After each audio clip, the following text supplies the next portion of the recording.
Welcome back. I've missed you. This is a vacation edition of the PSYCH YouTube channel, so sorry about the audio equipment and the scenery. But we just finished season 19 of Sister Wives, and I thought it was a very important and impactful season. And so I just want to sort of talk about the pieces of it that stuck out to me. Before we get into that, I want to thank the sponsor for today's video, Babbel. I'm so thankful that Babbel is the sponsor for tonight's video, especially for this video because I am recording it in Italy. I'm here for my brother's wedding, and I've had to get up to speed quickly on Italian. And as I've said before on this channel, learning new languages is not my sweet spot. But Babbel makes it so much easier. It's one of the top language learning apps in the world. When I was in high school, I used to struggle with, reading the books and memorizing the words and trying to conjugate the verbs. But Babbel is so much more holistic. In addition to learning the words, you can learn how to have conversations. And they have unique ways of teaching you the content. So for example, they have a podcast section. They have a conversation partner. Here's an example of me using the conversation partner to learn how to ask for a cappuccino and a cornetto or croissant, and then actually going into a coffee shop and ordering. Buongiorno, cosa desidera? Un caffè, per favore. Vuole anche qualcosa da mangiare? Due cornetti? Yes. Perfetto, un caffè e un cornetto. Oh, part of VR. I think the integration of different teaching modalities is fantastic. It's such a differentiator. And the best news is because you are a member of the PSYCH YouTube audience, Babbel is offering you a 60% discount on your subscription. There's even a 20-day money-back guarantee. All you have to do is click the link below or the QR code here. I really recommend you try it out. So let's start with Garrison's passing. First of all,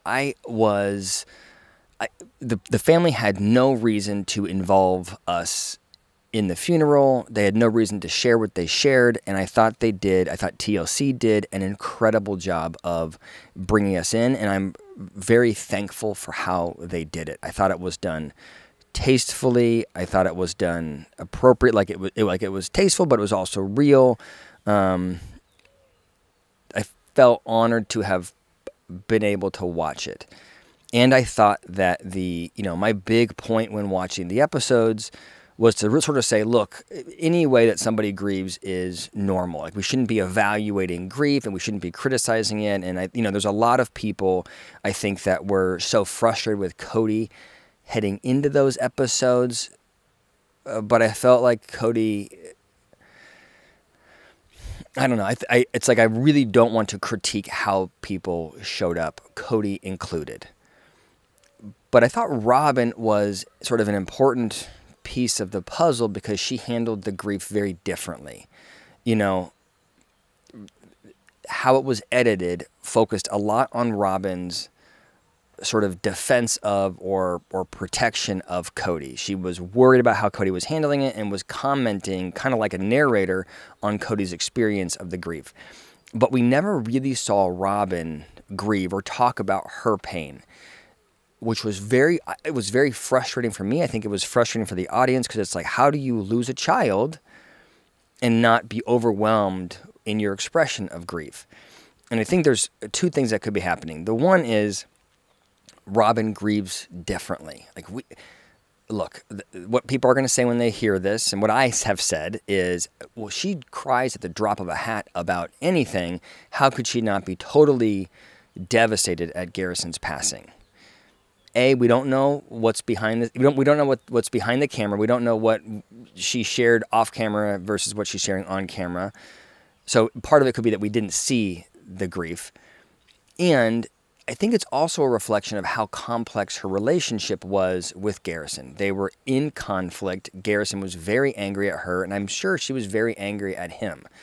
And I think it may have felt insincere for her to express the pain that others felt, given that others in the family knew how angry she was at him. So I wonder if there's just complexity there around, like, she's lost somebody that has been a big part of her life, has impacted her life in a very significant way, but she can't grieve in the same way that everybody else can because of that odd dynamic.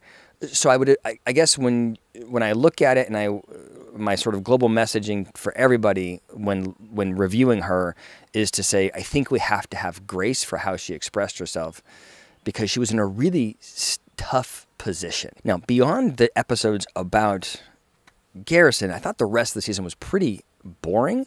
The most interesting pieces really were in the tell-all. And in the tell-alls, I think it was interesting to see how Janelle and Christine had handled Kody. And what I would say is there is total contempt now from the two of them. They are not interested in Kody. They don't want to have a relationship with Kody. They can't be friends with Kody. There's so much anger that has grown between those two and Kody that I think the relationship could never be resolved. Once contempt has been created in a relationship, it's very difficult to cross that bridge again. Like, you cross that bridge, now you're in the world of contempt, the ship has kind of sailed, and it's very difficult to fix it. So when Suki's saying, hey, would we ever be able to get this family back together, get on the couch? The answer is probably no, because there's so much contempt from those two. Which, by the way, is a very distinct or different reaction than Meri's reaction, who I think Meri is on a journey. I'm happy that Meri's on a journey away from Kody and trying to find herself. You know, she's got Worthy Up, and she's trying to help other women find their worth and be empowered. But it felt very clear to me in those reaction videos that she is still very much stuck in the Kody world. She wants him to like her. She wants to be the favorite wife. She wants to be on his side. She wants to be praised by him. And she just really, I think, is stuck there. And reasonably so, her entire adult life, she has been with Kody. And I think it's really hard to move out of that. And while she tells herself that she has, my assessment would be, at least based on what we've seen, she's not. She's still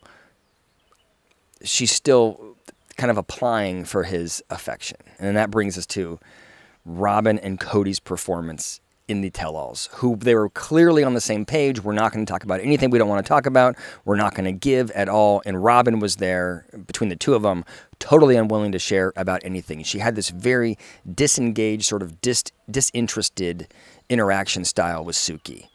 Clearly, she's seen the comments. Clearly, she knows that people are very frustrated with her, and her option is, you know, I'm just not going to be involved at all. What I thought was interesting about it is it does show that Robyn doesn't fully recognize the impact that she has had. I think Robyn feels the world is treating her unfairly because she was just a good sister wife, and the other wives weren't so good, and now the family has broken apart. And in Robyn's mind, that is their fault because they weren't good sister wives. I think the opposite is true. I think that Robyn was well-intended. Here's what I think. I think Robyn wanted to be a sister wife, and she wanted to be the favorite wife. But not in that order. I think the order was be the favorite wife and also have a family. And in an effort to be the favorite wife, she allowed Kody to neglect, manipulate, diminish the other wives, because Robyn wanted to be first, and I think consciously wanted to be the best wife. She allowed and even enjoyed when Kody diminished the other wives and their kids. So I don't think it's true that she wanted to destroy the family.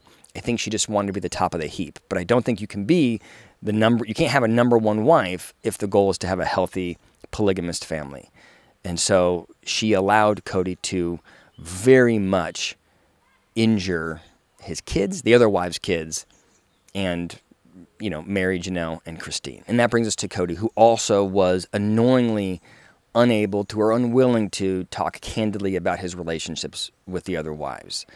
He was a little bit bipolar in his not saying he's bipolar, but his interactions with Suki were all over the place. On one hand, he's trying to be funny with her and play with her, and then he'd, switch over to Clint Eastwood mode, and then he'd switch over to totally disengaged mode. I don't think he knew how to show up. I think he's narcissistic. I think he loves the attention. He wants to be praised, and so any moment in which he can be funny and get positive regard, I think he'll do whatever it takes to get there. So this was interesting when Suki kept asking questions, too many questions in my opinion, about sex, and Kody thought it was funny, and so he would talk about the sex and how he had a romantic relationship when he was in college or whatever, and he liked it. And then there was sort of a button that was shifted, or a button that was clicked, where he goes, oh my God, this is inappropriate. And then he shifts to, I'm angry, Kody, and we need to have a talk about it, Kody, in this like aggressive style. It's on and off, on and off. I don't think he knows how he wants to show up. I think he feels like he is scrutinized, and he feels like he is on the stage at all times. So it prevents him from really being transparent, from really being vulnerable, from really being him.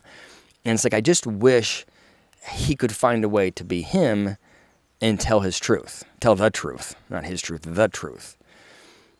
The only moment where we got like sort of a line of sight into that was when he talked about the journey he's been on for the last 3 years. And he said that he doesn't know where he was at or why he was there, but he had said in the past that he didn't love the other wives. And in this tell-all, this last couple of tell-alls, he acknowledged that he did love all of his wives, but he was just so angry at them that he couldn't say it. And I think that is the truth. The reality is that Kody loved the attention, wanted to be the patriarch, wanted to have all of these women that were his. And then he had Robyn, he fell in love with Robyn, and he allowed himself to place her first. He mistreated the other wives, he neglected the other wives, and he mistreated and neglected the other wives' kids. And there's a lot of things that went on to lead to that dynamic, but the reality was that his anger for his wives led him to then neglect and mistreat their children.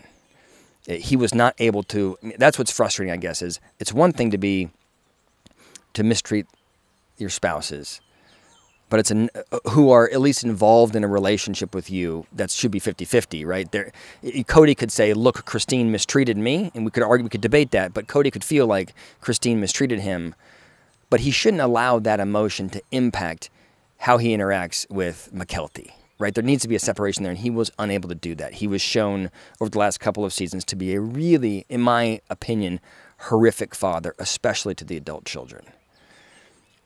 I don't think he has a good understanding of that. I don't think he's allowed himself to feel that way yet, but I think he is more aware now than ever before that he was a crappy husband.